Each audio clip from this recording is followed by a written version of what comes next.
Good morning students, welcome to Gangotri group of school. मैंने previous lecture में आपको बताया था कि मरकरी कैपिलरी ट्यूब में जो पानी राइज करता है उसकी हाइट किस प्रकार से कैलकुलेट की जाती है। इसके दो मेथड हैं। एक मैंने कल बताया आपको, वो क्या था, प्रेशर मेथड। समझिए ना, ए बी सी 3 पॉइंट थे, तीनों पर प्रेशर इक्वल होना चाहिए क्योंकि जो लिक्विड है वो स्टेशनरी स्टेट में है। अब मैं आपको नए मेथड से उस हाइट h की कैलकुलेशन करना सिखाऊंगा। नया मेथड, इसका नाम है फोर्स मेथड। फोर्स मेथड से सेम चीज प्रूव करूंगा मैं। क्लियर?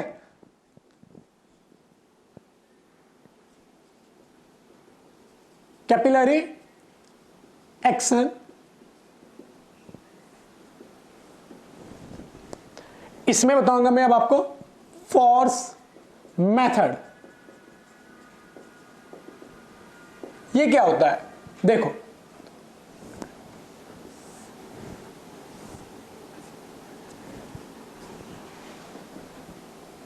पानी फिल किया मैंने एक बीकर में,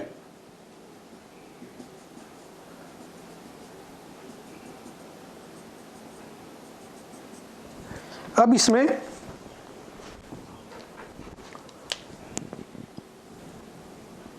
मरकरी इमर्स करते हैं। फिर से वही मैं आपको सेम बात बोलूंगा कि इतनी ज्यादा थिकनेस मरकरी की नहीं होती है। समझे बच्चों?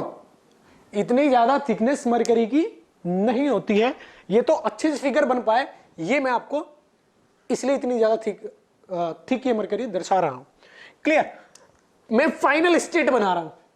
कौन सी स्टेट? Final state. ये जस्ट इमर्शन की स्टेट है। फाइनल स्टेट यानी इक्विलिब्रियम वाली स्टेट, जब पानी राइज करके किसी हाइट तक पहुंच चुका होगा, तो उस स्टेट में हम ये पाते हैं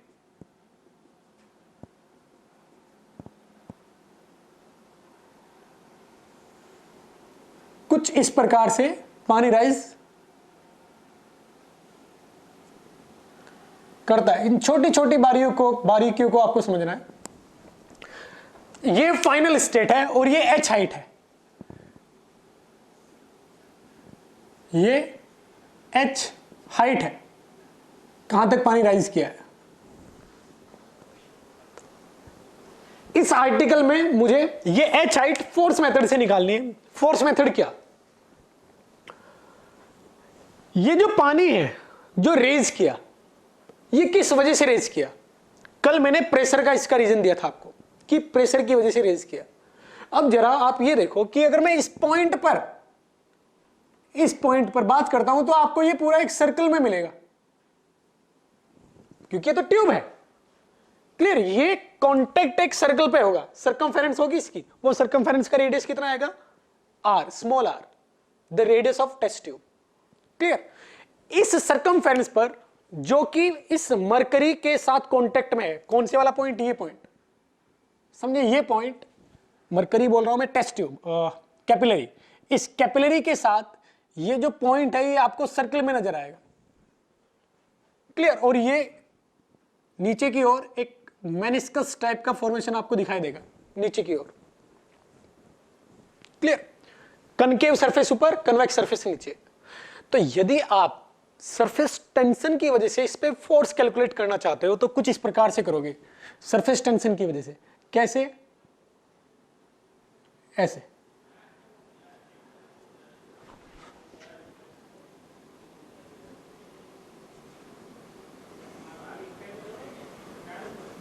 अब इसको इमेजिन करो, ये कैसे मैं बोल रहा हूं कि ये सरफेस टेंशन की वजह से फोर्स ऐसे आएगा।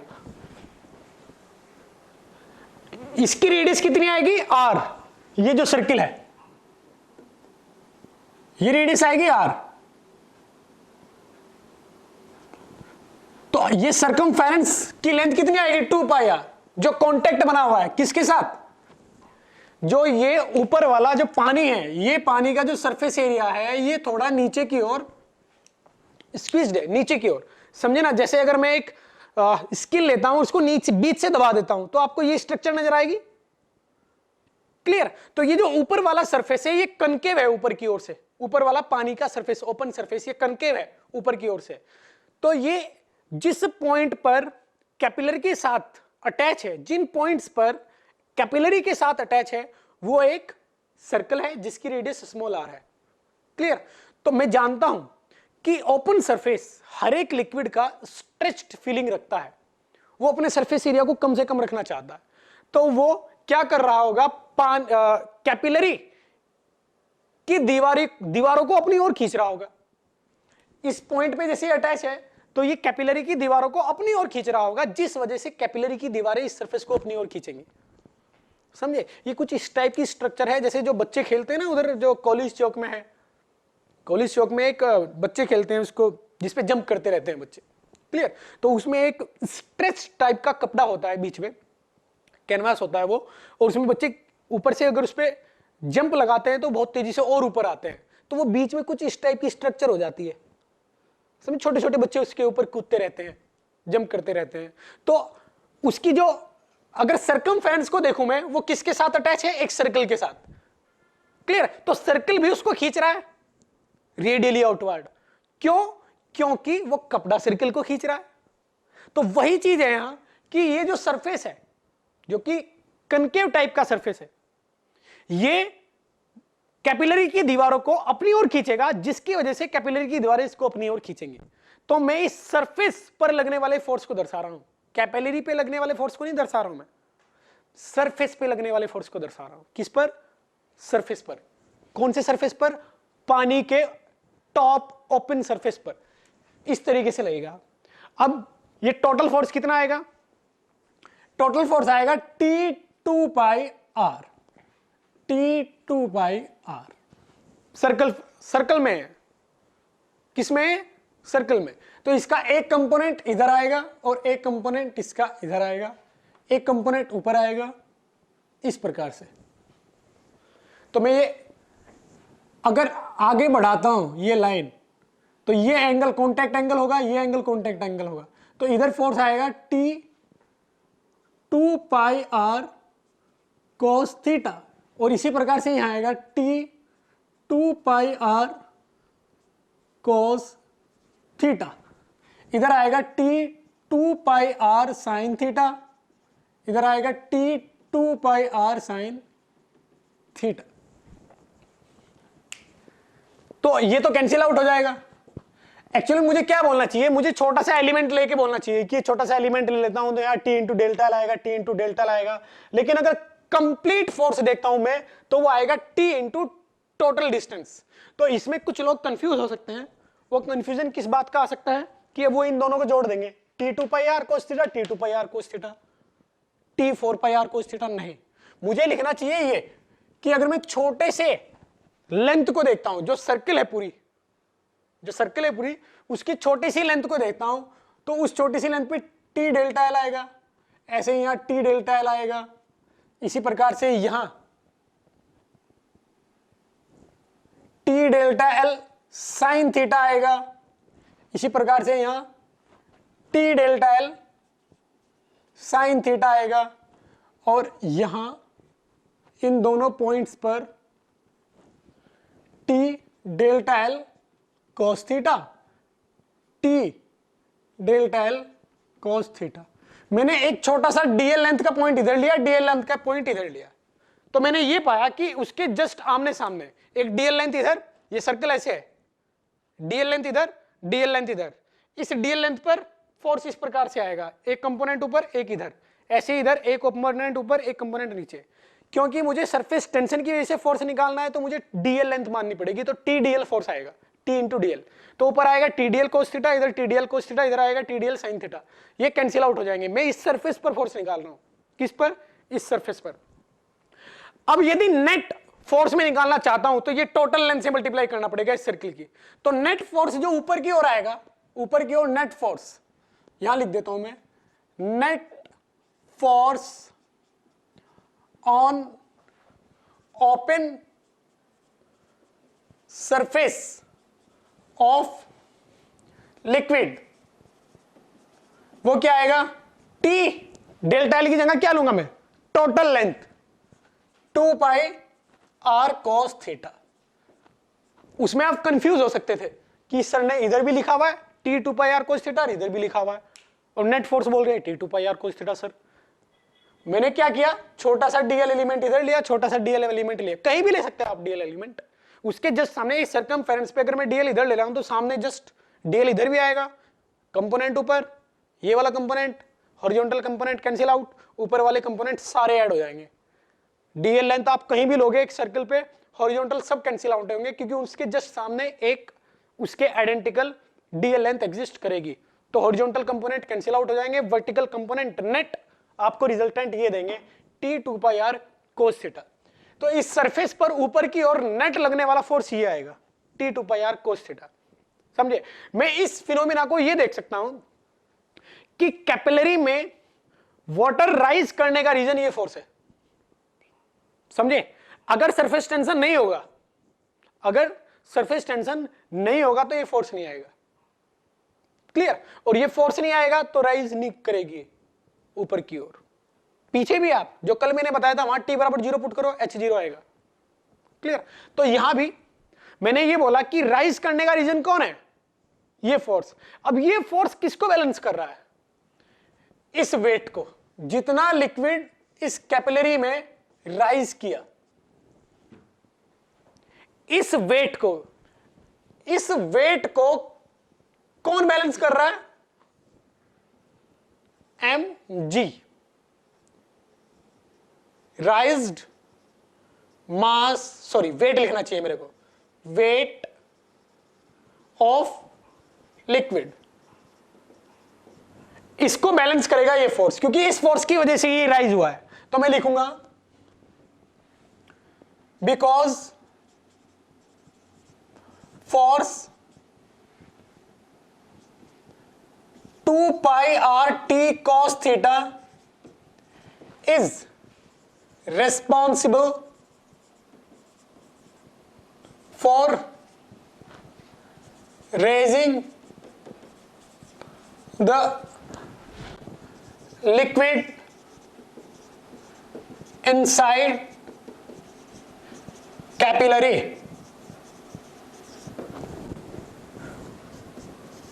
That's why, क्या बोल सकता हूं मैं, 2πrt cos theta should be equal to mg। mg, ये m कौन है, ये वो मास है जो राइज किया कैपिलरी के अंदर। अब 2πrt cos theta, ये वॉल्यूम कितना होगा, pi r square into h into density of liquid into g. ये लिख सकता हूं मैं मास को। हाइट यहां आ चुकी है, तो मैं लिख सकता हूं 2πrt cos थीटा अपॉन, ये आर कौन सा है, इसकी रेडियस, तो मुझे स्मॉल आर लिखना चाहिए, क्योंकि कैपिटल आर कल मैंने क्या लिया था, ये वाली रेडियस। कौन सी वाली रेडियस, इस कर्वेचर की रेडियस लिया था मैंने।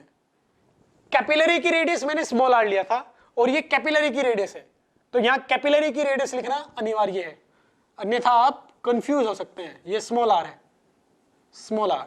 इसलिए इस रेज्ड वाटर का जो मास आएगा वो आएगा pi r square into h. तो ये आएगा pi r square into h into rho into g. तो पाई से पाई गया, आर से आर गया, हमारे पास एच जो आएगा वो आएगा 2t cos theta by rho g r h. तो सेकंड मेथड हाइट को कैलकुलेट करने का ये होता है। आपको दोनों ही तरीके आने चाहिए। क्यों? इसलिए कि कुछ क्वेश्चंस इस प्रकार से पूछे जाते हैं कि बताइए इस कैपिलरी को यहां मेंटेन करने के लिए कितना फोर्स लगाना पड़ेगा।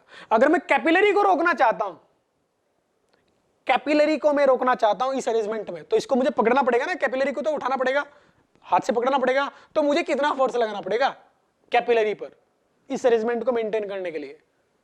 तो इस क्वेश्चन का आंसर आप नहीं दे पाएंगे यदि आपको ये फोर्स वाला नजरिया नहीं पता। इस परसेप्शन से भी आपको ये क्वेश्चन सोल्व करना आना चाहिए। एक प्रेशर परसेप्शन है और एक फोर्स परसेप्शन है। क्लियर? ये दोनों नजरिए आपको आने चाहिए। अब इसमें जैसे मैं एक क्वेश्चन लिखता हूं, आपको पता चलेगा इसकी इंपॉर्टेंस इस तरीके की। Calculate the force required to maintain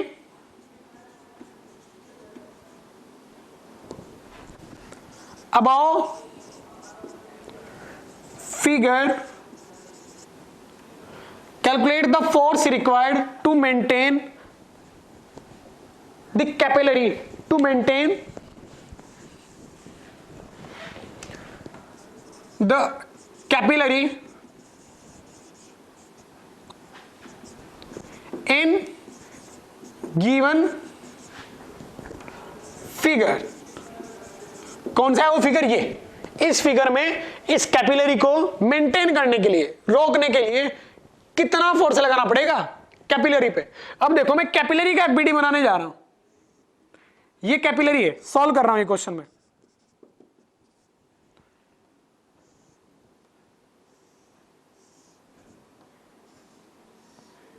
ये कैपिलरी है. कैपिलरी के एफबीडी में एक तो क्या आएगा? कैपिलरी का वेट आएगा. कैपिलरी का वेट तो मैं कैपिटल एम मान लेता हूं. कैपिलरी का वेट ये दिया जाएगा आपको क्वेश्चन में कि कैपिलरी का वेट कितना है. एम कैपिलरी सी इंटू जी, ये वेट आ जाएगा इसका. मैं जानता हूं कि ये जो फोर्स मैंने यहां दर्शाया, ये कैपिलरी की दीवारों ने पानी के ओपन सरफेस पे लगाया.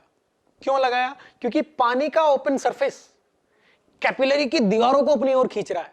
क्यों खींच रहा है? क्योंकि वो अपने एरिया कम से कम करना चाहता है.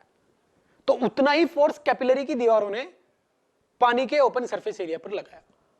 तो यदि मैं कैपिलरी पर फोर्स निकालना चाहता हूं तो मुझे कुछ इस प्रकार से सोचना चाहिए कि ये जो ओपन सरफेस है ऊपर, ये ओपन सरफेस कैपिलरी की दीवारों पर यानी इस सर्कल पर इस ओरिएंटेशन में फोर्स लगाएगा नीचे की ओर.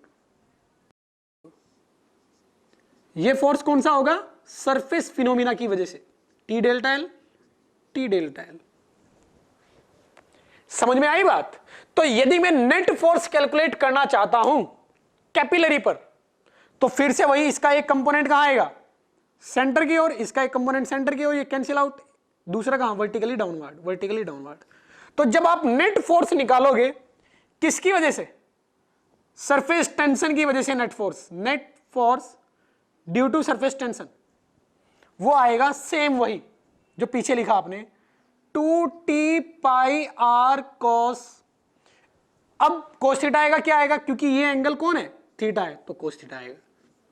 वही जो न्यूटन थर्ड लॉ होता है, every action has equal and opposite reaction. यदि कैपिलरी ने पानी के सरफेस पर इतना फोर्स लगाया ऊपर की ओर, तो पानी का सरफेस नेट फोर्स कैपिलरी पर इतना ही लगाएगा नीचे की ओर. तो अब मुझे पता चला कि कैपिलरी पर दो फोर्स नीचे हैं, एक ग्रेविटेशनल और एक सरफेस टेंशन की वजह से फोर्स. तो जो अगर मैं इसको इक्विलिब्रियम में मेंटेन करना चाहता हूं, इसका इक्विलिब्रियम मेंटेन करना चाहता हूं, तो मैं लिखूंगा एफ नेट एक्सटर्नल रिक्वायर्ड. क्या आएगा? इन दोनों का addition. F due to tension, sorry surface tension, plus capillary का मास इंटू जी. तो जो मेरा आंसर आएगा एफ नेट रिक्वायर्ड, वो आएगा 2t pi r cos theta. अब फिर से ये r क्या है? ये इस कैपिलरी की रेडियस है. ये इस कैपिलरी की रेडियस है जिसको मैंने स्मॉल r से प्रदर्शित किया हुआ है. तो यहां मैं स्मॉल r लिखूंगा प्लस mc इंटू जी. mc यानी कैपिलरी का मास इंटू जी. ये आपको क्वेश्चन में दिया जाएगा. तो इस अप्रोच के साथ आप इस क्वेश्चन को आंसर कर सकते हो.